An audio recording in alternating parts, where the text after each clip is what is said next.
Hi friends, welcome to smart పోక్షిత.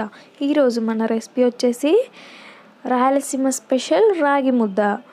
ఈ రాగి ముద్ద ఆరోగ్యానికి ఎంతో మేలు చేస్తుంది. అలాగే ఎముకలు కూడా చాలా గట్టి పడతాయి. పిల్లలకి కూడా చాలా మంచిది. ఇది ఎలా తయారు చేసుకోవాలో ప్రాసెస్లోకి వెళ్ళిపోదామా? ఇప్పుడు ఒక గ్లాస్ బియ్యం తీసుకోవాలి.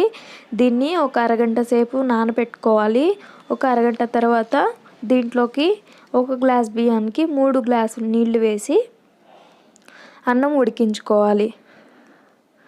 పొయ్యి మీద పెట్టుకోవాలి.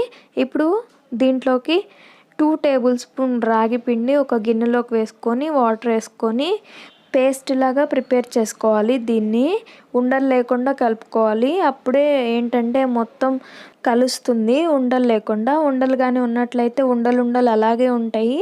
మనం తినేటప్పుడు పచ్చి పచ్చిగా తగులుతుంది నోటికి అంతా. కాబట్టి మీరు ఉండలు లేకుండా అలా చేసుకొని చూడండి, వీడియోలో చూపిస్తున్న విధంగా అలా చేసుకోవాలి. ఇప్పుడు పొయ్యి మీద రైస్ ఉడుకుతుంది కదా, దాంట్లో ఈ పేస్ట్ని వేసి మొత్తం బాగా కలుపుకొని మూత పెట్టి ఒక 2 మినిట్స్ అలానే వదిలేయాలి. ఒక 2 మినిట్స్ తర్వాత చూడండి, రైస్ అనేది ఇట్లా వచ్చింది కదా, ఒక గింజ తీసుకొని బియ్యం గింజ తీసుకొని ఇలా కానీ ఎనిపితే అది 1/2% కుక్ అయిపోతుంది. అలా 1/2% కుక్ అయినప్పుడు ఒక గ్లాసు రాగి పిండి వేసుకోవాలి. రాగి పిండి కర్ర ఉంటుంది కదా, ఆ కర్ర అట్లా పెట్టేసి మూత బోర్లిచ్చి పెట్టాలి. ఒక మూత అట్లా బోర్లిచ్చి పెట్టాలి, కలపకూడదు. ఇప్పుడే ఆవిరికి ఏంటంటే రాగి పిండిలోకి వెళ్ళి చూడండి ఇలా వస్తుంది. ఇప్పుడు దీన్ని మొత్తం కలుపుకుంటూ ఉండాలి, బాగా కలుపుకోవాలి. అప్పుడు ఏంటంటే ముద్ద అనేది ఫామ్ అవుతుంది, రాగి పిండి కూడా మొత్తం కలుస్తుంది. ఒకవేళ పొయ్యి మీద పెట్టి తిప్పుకోలేకపోతే స్టవ్ ఆఫ్ చేసి కింద పెట్టుకొని ఒక 3 మినిట్స్ అలా తిప్పుకొని మళ్ళీ స్టవ్ వెలిగించుకొని అలా అయినా పెట్టుకోవచ్చు.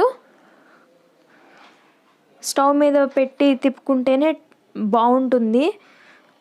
ఒకవేళ మీకు అవ్వకపోతే ఇలా అయినా చేసుకోవచ్చు. ఇప్పుడు మొత్తం వాటర్ అంతా ఇనికిపోయినాయి కదా, ఇప్పుడు ఈ స్టేజ్లో ఉన్నప్పుడు ఇట్లా కొంచెం మ్యాష్ చేసి కలుపుకుంటూ ఉండాలి.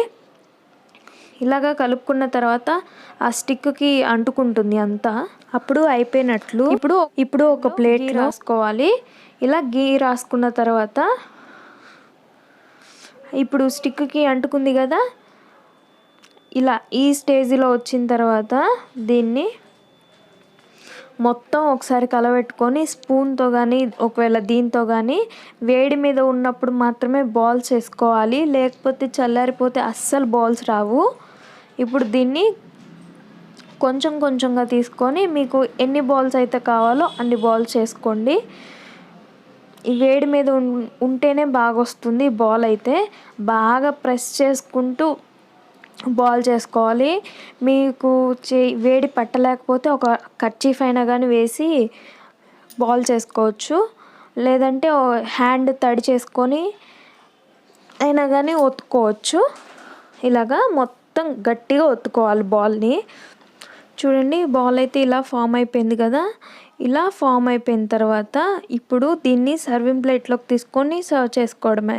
అంతే, చాలా సింపుల్ అండ్ ఈజీ రెసిపీ కదా ఇది. దీంట్లోకి అవరెక్కాయల చారు వేసుకుంటే చాలా బాగుంటుంది. ఒకవేళ నాన్ వెజ్ తినే వాళ్ళైతే నాన్ వెజ్ కర్రీస్ అయినా వేసుకోవచ్చు. వెజ్ తినే వాళ్ళైతే అవరెక్కాయల చారు అయితే చాలా టేస్టీగా ఉంటుంది. ఇంకా ఏదైనా పులుసు అయినా కానీ బాగానే ఉంటుంది.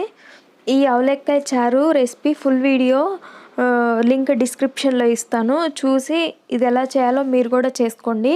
ఈ రాగి బౌల్ రెసిపీ మీలో ఎవరైనా చేసి ఉంటే కమెంట్ చేయండి. ఒకవేళ ఈ వీడియో కానీ చూసి చేస్తున్నట్లయితే మీకు ఎలా వచ్చిందో కూడా కమెంట్ చేయండి. ఈ వీడియో కానీ నచ్చితే లైక్ చేసి షేర్ చేయండి.